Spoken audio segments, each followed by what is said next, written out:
And the disturbing part of this response was that it did not seem to be a public health response at all. It was a militarized and monetized response. We did things the opposite of what you would do if you wanted to stop a pandemic. And ask yourself, and I would ask any of my fellow Democrats who are supporting Tony Fauci, his record is the worst record of any country in the world, arguably.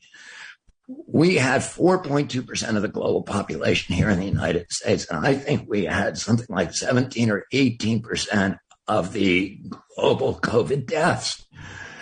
The death rate in America was in the top 10 in the world. So we had 2,800 people per million population die.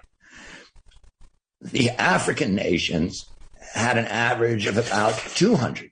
Oh, Nigeria had 15 people per million population. These countries, which Tony Fauci and Bill Gates at the beginning of the pandemic said Africa is going to get wiped out. They need to get them all vaccines. Nigeria has a vaccination rate of 1.5 for one vaccine, 1.5%. Wow. And they had a COVID death rate that was about 1/1500th of our COVID death rate. Wow.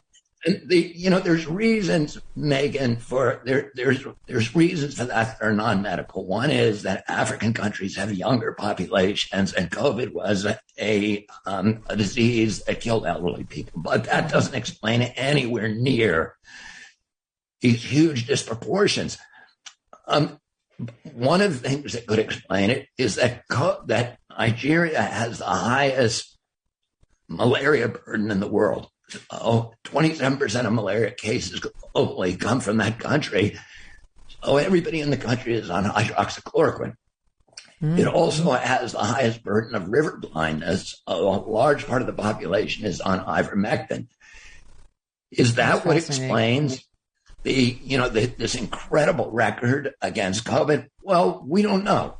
But shouldn't we be asking that question? Isn't that the first thing Tony Fauci should be doing, is saying, why is there this huge delta between COVID death rates in all these different countries? And the countries that did worse are the ones that focus on the vaccines.